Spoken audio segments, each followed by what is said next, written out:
To begin with, he was linked for 7 days. A prisoner was found in his cell. One form of punishment for rudeness to a jailer was to have to extract 30 pounds. हमारे स्वतंत्रता सेनानी जिन्हें काला पानी में रखा गया इसलिए क्योंकि उन्होंने एक सपना देखा, सपना आज़ादी का, और इस आज़ादी के सपने को साकार करने की सज़ा उन्हें ये दी गई थी।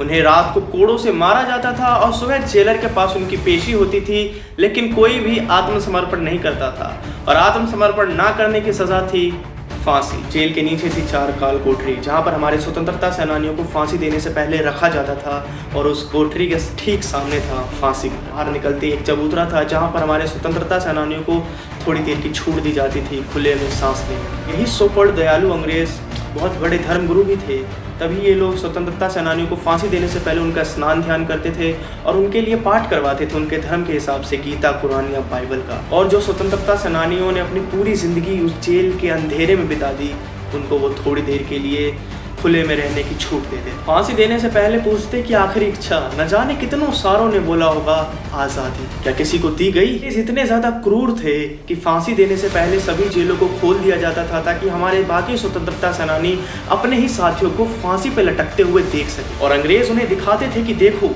यही तुम्हारा भी भविष्य है, आज़ादी की मांग करोगे तो फांसी, अगर अंग्रेजों को निकालने के विचार से आए हो तो भी तुम्हें फांसी मिलेगी, अगर प्यार से फांसी पर भी चढ़ जाते हो तब भी फांसी ही मिलेगी। वो दिखाते थे कि कैसे जो जीभ अभी तुम्हारी आज़ादी के नारे लगा रही है एक दिन ऐसे ही बाहर निकल आएगी जब तुम्हें फांसी पर चढ़ाया जाएगा। अंग्रेज दिखाते थे कि देखो अपना हश्र, क्या इसी के लिए तुमने नारे लगाए थे?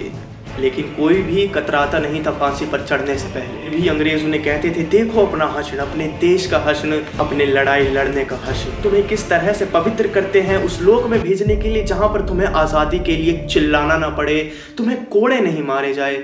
इतने गिरे किस्म के लोग थे अंग्रेज। रोज रोज यही आत्माएं दी जाती थी जहां पर जेल की दीवारों में चीखें गूंजती थी, कोई चीख रहा था तो कोई आज़ादी के नारे लगा रहा था। अगर ऐसी और रियल स्टोरीज या घटनाओं के बारे में जानना है तो सब्सक्राइब कर सकते हो।